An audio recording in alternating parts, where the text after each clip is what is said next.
नमस्कार। एक और टिप्पणी के साथ मैं अतुल चौरसिया।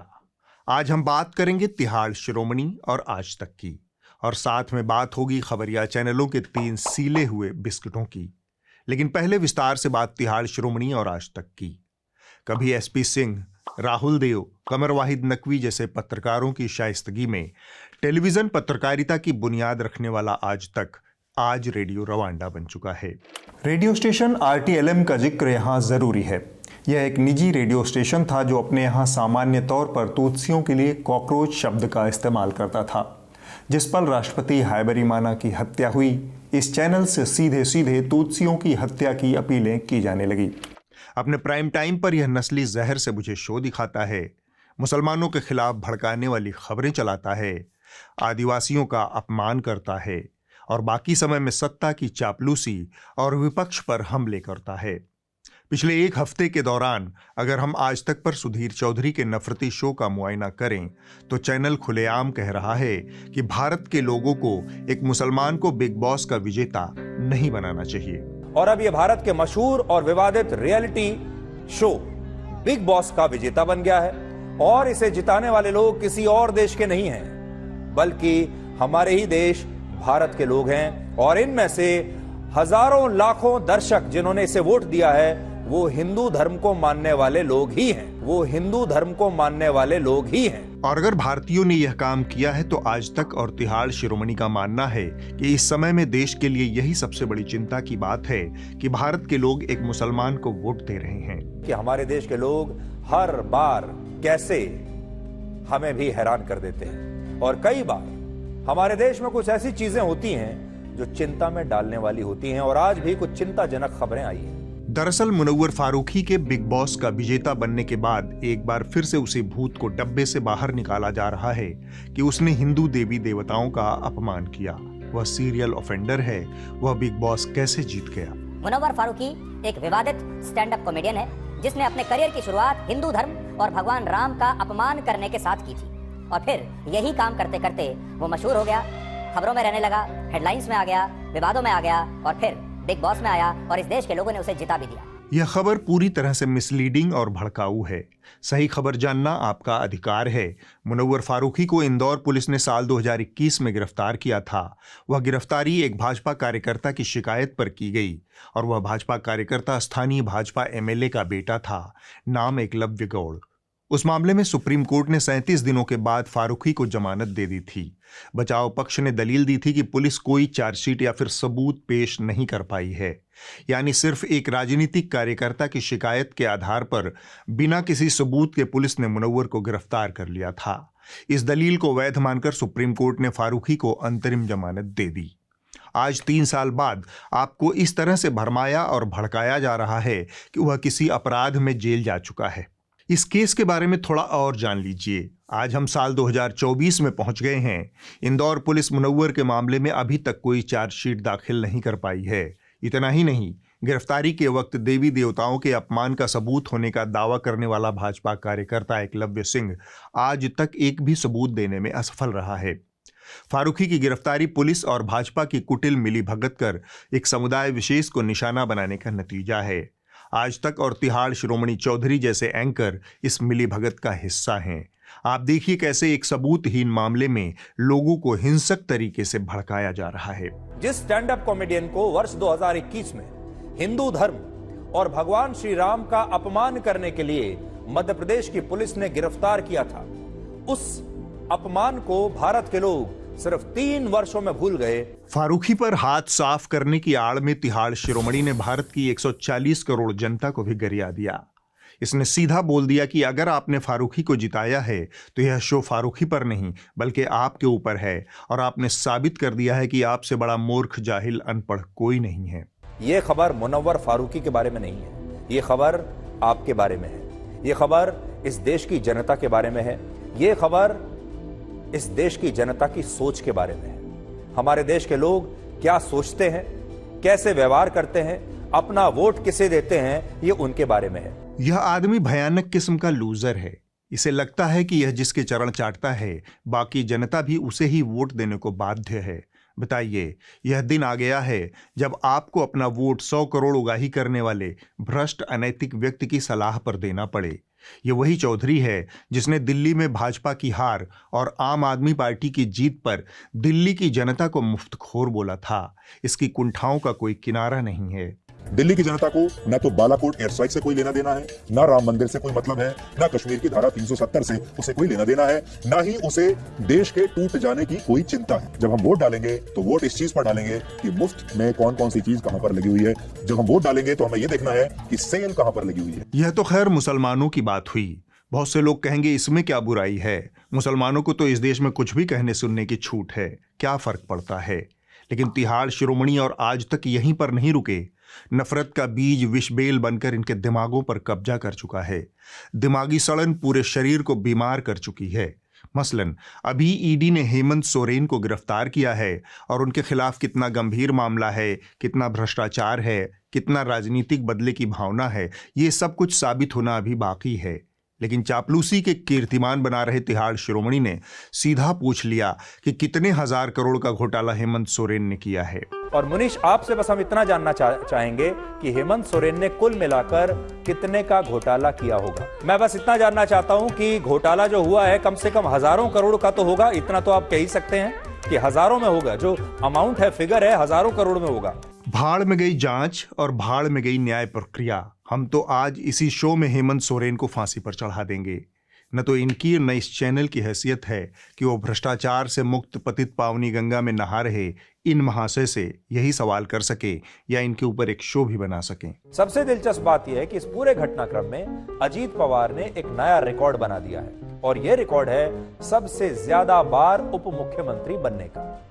2019 में विधानसभा चुनाव के बाद यह तीसरी बार है जब अजीत पवार महाराष्ट्र के उप मुख्यमंत्री बने हैं। ये महाशय वो हैं जिनके बारे में स्वयं तिहाड़ शिरोमणि के आराध्य परम श्रद्धेय प्रधानमंत्री जी ने ये बात कही थी। अगर मैं एनसीपी की बात करूं तो एनसीपी पर भी करीब करीब 70,000 करोड़ रुपए के घोटालों का आरोप है।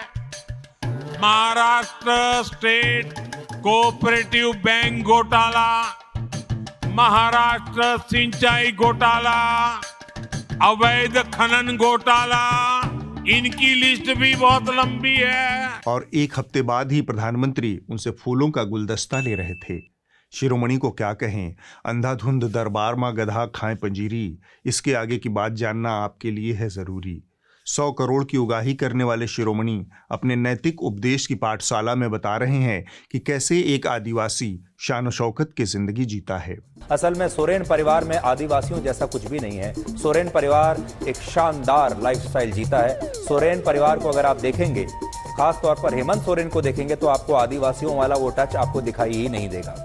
उन्हें तो बहुत शानदार लाइफस्टाइल की आदत है। वो प्राइवेट प्लेन्स में चलते हैं, बड़ी बड़ी गाड़ियों में चलते हैं। इनकी चिंता है कि एक आदिवासी की यह हैसियत।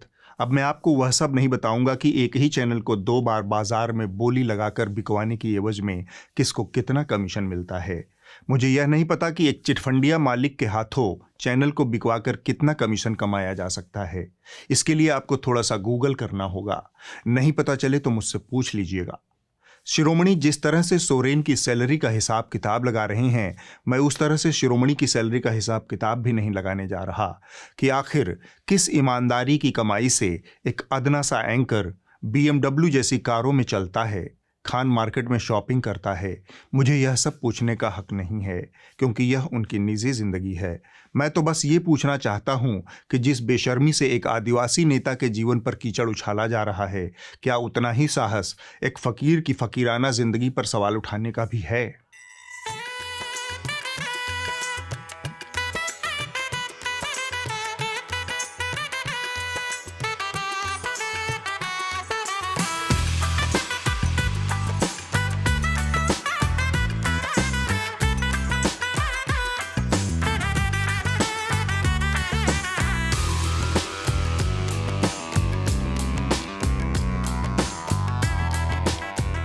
ये तो बेमतलब का सवाल हो गया। हमको, आपको, सबको पता है इस जन्नत की हकीकत, लेकिन आदिवासियों और दलित पिछड़े नेताओं के प्रति इस व्यक्ति की असली नफरत इसके बाद दिखी। आधा घंटा सोरेन की जीवन शैली पर झूठ सच फैलाने के बाद इसने असली जहर उगला और वह बात कही जो आमतौर पर इनके जैसे लोग अपने दिलों में हमेशा रखते हैं। जुबान पर यह तभी आती है जब भीड़ की सुरक्षा हो या फिर ऊपर से आशीर्वाद मिला हो। हेमंत सोरेन बाहर आए या नहीं आए और अब आज की रात उनकी कहां बीतेगी। उन्हें तो बहुत शानदार लाइफस्टाइल की आदत है, वो प्राइवेट प्लेन्स में चलते हैं, बड़ी बड़ी गाड़ियों में चलते हैं। आज उनके लिए एक तरीके से वैसा ही होगा जैसे वो 20, 30, 40 साल पहले वापस अपने किसी आदिवासी के तौर पर किसी जंगल में चले जाएं। किसी आदिवासी के तौर पर किसी जंगल में चले जाएं। इन्हें लगता है कि एक आदिवासी अगर अच्छी जिंदगी जी रहा है तो उसने इनके पप्पा की जागीर छीन ली है, उसे तो जंगल में ही रहना चाहिए। इस शो में मूर्खता का हाई पॉइंट इसके बाद दिखा। अब ये जो परिवार है जो अपने आप को कहता है कि हम आदिवासी हैं और आज उन्होंने SC/ST एक्ट के तहत ED के खिलाफ एक पुलिस में शिकायत भी की है। अब आप सोचिए कि क्या इस परिवार को ये कहने का अधिकार है कि ये गरीब हैं? क्या इस परिवार को ये कहने का अधिकार है कि इन्हें रिजर्वेशन मिलना चाहिए? क्या ये जो सोरेन परिवार है क्या इसे आरक्षण का लाभ मिलना चाहिए? क्या इसे आरक्षण का लाभ मिलना चाहिए? क्या इसे आरक्षण का लाभ मिलना चाहिए? क्या इसे आदिवासियों का लाभ मिलना चाहिए? इस बात की कई पहलुओं से समीक्षा करने की जरूरत है। अव्वल तो हेमंत सोरेन चुनाव जीतकर मुख्यमंत्री बने हैं जैसे बाकी दल चुनाव लड़ते हैं, न कि किसी आरक्षण से मुख्यमंत्री बने हैं। तो यहां पर यह तुलना क्यों और कैसे आई मेरी समझ से परे है। आज तक जैसे नंबर 1 चैनल का एंकर इतना प्रचंड मूर्ख क्यों है? क्या ऐसी कोई विशेष व्यवस्था है जिसके तहत दलित और आदिवासी नेताओं के लिए बहुमत का आंकड़ा 50% से घटाकर 25% कर दिया जाता है? मुझे इस आरक्षण की ठीक से जानकारी नहीं है। आप लोग मेरी जानकारी बढ़ाएं। मैं आप सबका एहसान जिंदगी भर नहीं भूलूंगा। उम्मीद है आप लोग मेरी मदद करेंगे। इसका दूसरा पहलू यह है कि यह आदमी अव्वल दर्जे का अनपढ़ है, बेमेल बातों और घटनाओं को आपस में जोड़कर अपने दर्शकों को ठग रहा है। इसका तीसरा पहलू यह है कि आज तक जैसा चैनल इस फर्जीवाड़े को आगे बढ़ाने में मदद कर रहा है। और चौथी बात जो भारतीय मीडिया का यूनिवर्सल ट्रूथ, बोले तो सार्वभौम सत्य है, वह है इसका जातिगत कैंसर और आरक्षण के प्रति इसकी घृणा। इस बीमारी को सही तरीके से समझने के लिए मैं आपके सामने एक आंकड़ा रखना चाहता हूं। इन आंकड़ों की रोशनी में भारत के मीडिया और खबरिया चैनलों की यह दुर्दशा आपको अच्छी तरह से समझ आएगी। 2019 से न्यूज लॉन्ड्री ऑक्सफैम इंडिया के साथ मिलकर मीडिया की डाइवर्सिटी पर एक रिपोर्ट जारी करता है। इसके जरिए हमें मीडिया में दलितों, पिछड़ों, आदिवासियों, मुसलमानों की मौजूदगी का पता चलता है। 2022 की रिपोर्ट के मुताबिक हमारे मीडिया में काम करने वाले 86% लोग सवर्ण या तथाकथित अगड़ी जातियों के हैं। यह रिपोर्ट 14 हिंदी और अंग्रेजी अखबारों के विश्लेषण पर आधारित है। हमारे न्यूज़ रूम और मीडिया संस्थान दलितों, पिछड़ों, आदिवासियों और मुसलमानों से मुक्त हैं। इसी तरह 8 समाचार चैनलों के अध्ययन में सामने आया कि आधे से अधिक यानी 50% से अधिक एंकर कथित उच्च जातियों के हैं। किसी भी चैनल पर बहस की मेजबानी के लिए दलित या फिर आदिवासी एंकर नहीं है। यही स्थिति पत्रिकाओं की भी है। सर्वेक्षण का हिस्सा रही 12 पत्रिकाओं में एक में भी शीर्ष नेतृत्व पर SC/ST समुदाय के पत्रकार नहीं हैं। डिजिटल मीडिया की स्थिति थोड़ा बेहतर दिखती है, लेकिन हालात अच्छे नहीं हैं। यहाँ अगड़ी जातियों का हिस्सा लगभग 77% है।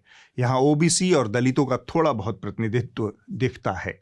इन आंकड़ों को आपको दिखाने का मकसद यह था कि भारतीय मीडिया की सेहत बहुत खराब है। इसी वजह से इसकी मानसिक स्थिति भी बिगड़ी हुई है। ड्रग दो, ड्रग दो, ड्रग दो, ड्रग दो, ड्रग दो, मुझे ड्रग दो, मुझे ड्रग्स दो।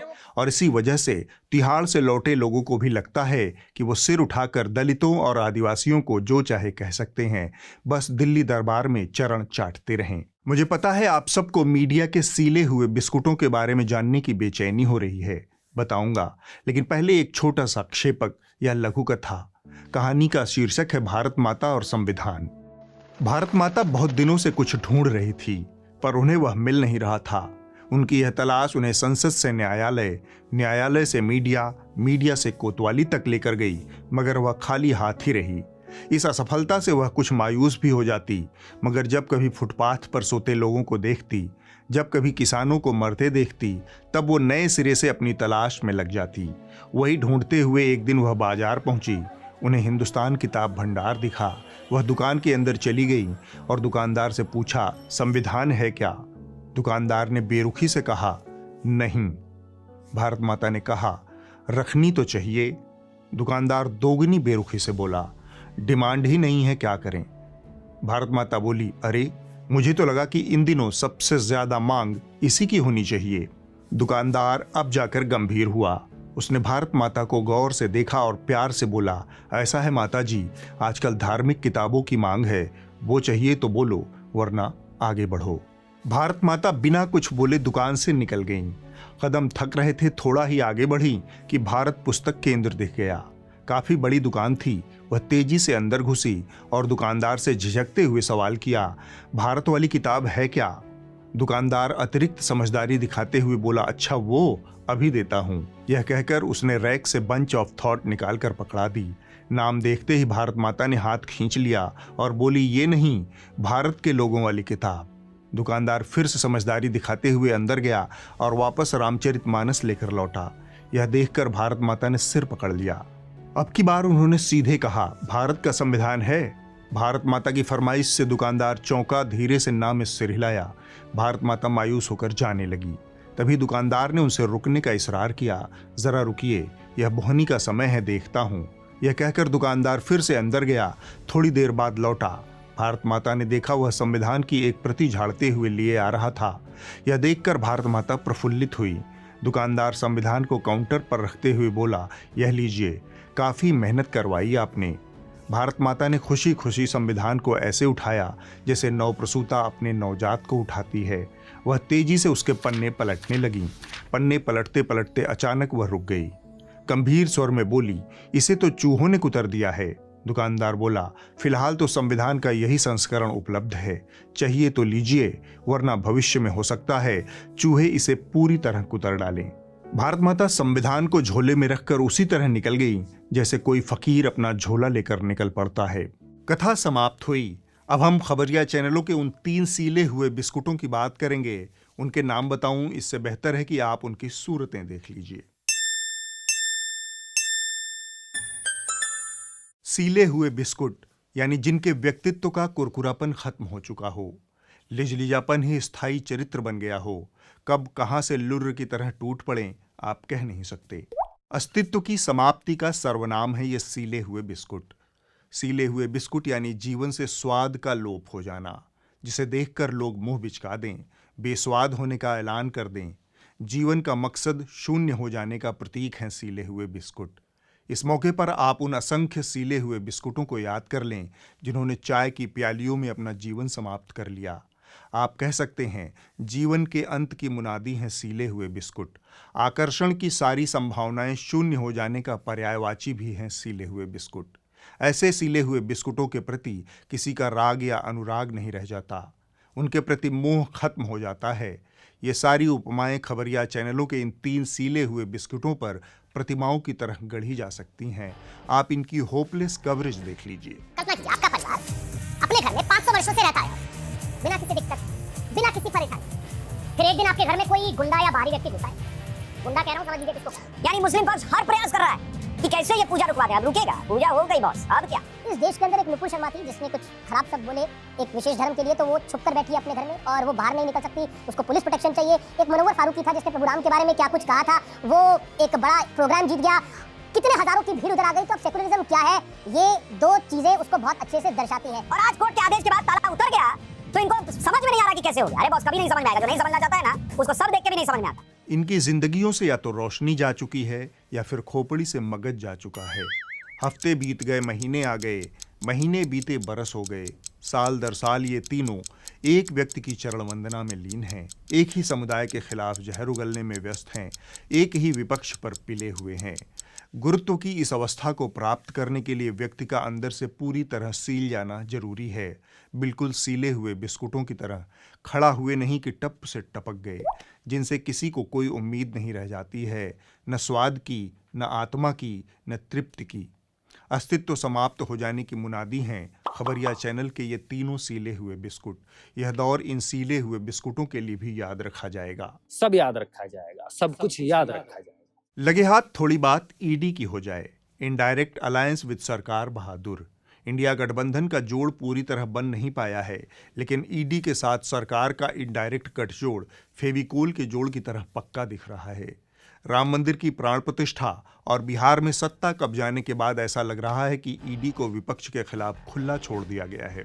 7 घंटे की पूछताछ के बाद आखिरकार ईडी ने झारखंड के मुख्यमंत्री हेमंत सोरेन को गिरफ्तार कर लिया है। All right, we have breaking news coming in. The Enforcement Directorate has moved a court against Chief Minister Arvind Kejriwal. This as Arvind Kejriwal has skipped back-to-back summons by the Enforcement Directorate. Bihar के पूर्व मुख्यमंत्री लालू प्रसाद यादव से जमीन के बदले नौकरी मामले में कल करीब 10 घंटों तक पूछताछ हुई है।